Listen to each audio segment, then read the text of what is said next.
Everything is correct until proven wrong, a philosophical treatise on falsifiability, belief, and human agency by Azlan, Adnan, M.A. In the realm of human thought, two opposing attitudes have shaped our intellectual evolution. One assumes that everything is correct until proven wrong, a posture of provisional trust, optimism, and epistemic generosity. The other insists that everything is wrong until proven right, a stance of suspicion, caution, and skepticism. Both approaches grapple with the central question of how we come to know what we know. Yet, while the latter often postures as more scientific or rigorous, it can in practice be paralyzing, breeding a kind of epistemological nihilism. The former, by contrast, is more empowering. It allows for discovery, creativity, and action, even while accepting that errors may be inevitable and correction always possible.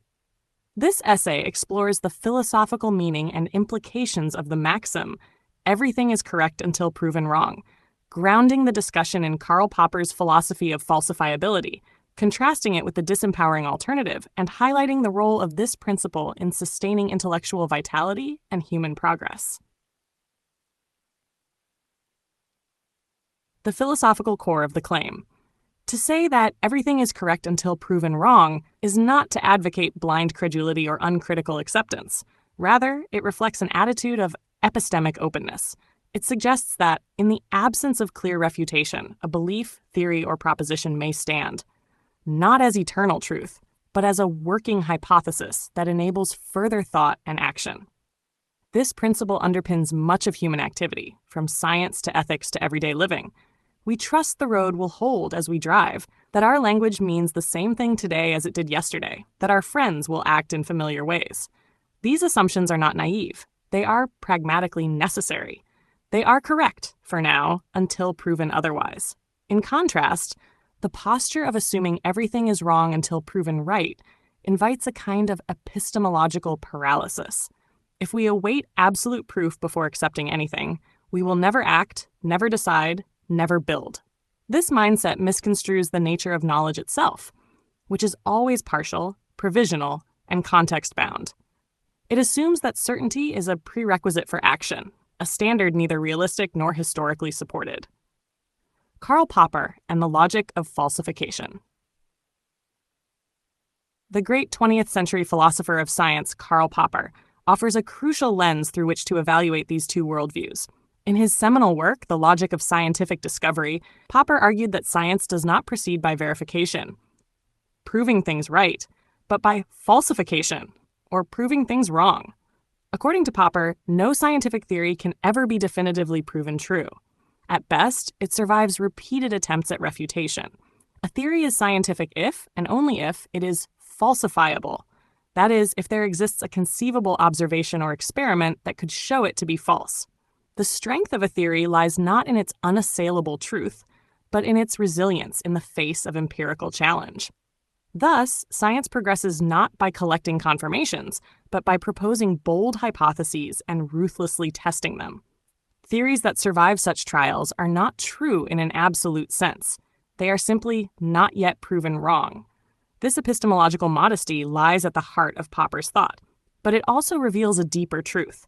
We live by provisional correctness.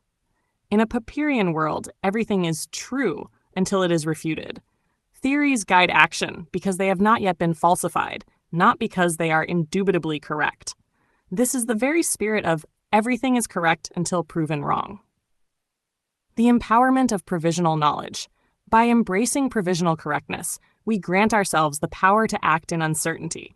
We can build bridges, design vaccines, write laws, and raise children not because we have absolute knowledge, but because we have sufficient knowledge that has not yet failed us. This stance is empowering because it assumes that humans are capable of constructing meaningful and useful systems of belief, even if they are ultimately corrigible. It encourages us to test, to try, to explore. It affirms that we can know enough to proceed, even as we remain open to correction. It is the basis for progress. The alternative, assuming everything is wrong until proven right, can be stifling. It demands perfection before permission. It imagines truth as a fortress that must be stormed with ironclad proofs before entry is granted. This standard, while attractive in theory, is both psychologically and epistemologically unsustainable. It can produce cynicism, paralysis, and despair. Indeed, most human achievements were made possible by acting as if things were correct, even when full certainty was unavailable. The Wright brothers took flight not because they had conclusive proof of success, but because their understanding of aerodynamics had not yet failed. Galileo looked through his telescope and proposed heliocentrism not because he had irrefutable proof, but because the geocentric model no longer made sense.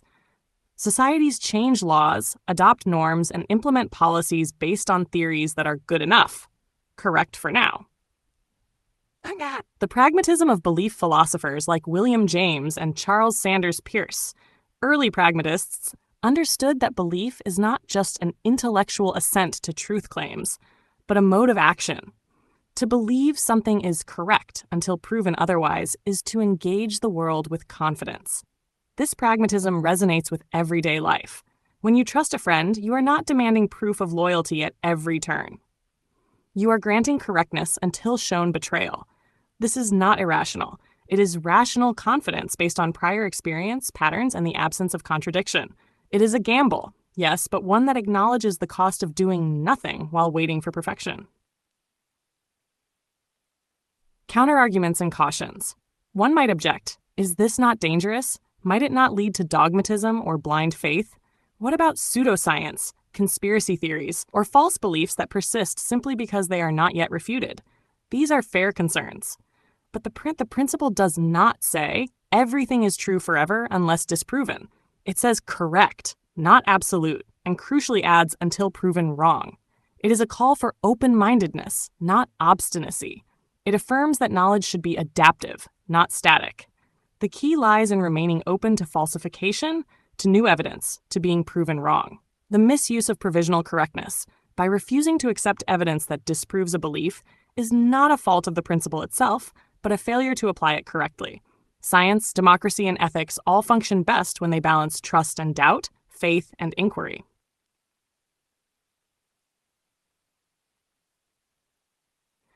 Ultimately, to live as if everything is correct until proven wrong is to live with hope, responsibility, and humility. It recognizes that action cannot wait for certainty. It accepts that we must move forward, make choices, test beliefs, and live lives based on the best understanding available to us, knowing all the while that we might be mistaken. This is the spirit of exploration, the foundation of democracy, the lifeblood of science. It empowers individuals to think, to speak, to act, not recklessly, but responsibly and provisionally. We must not be paralyzed by the demand for perfect knowledge. Instead, we should embrace a philosophy that says, we are correct enough until the world teaches us otherwise. And when it does, we change.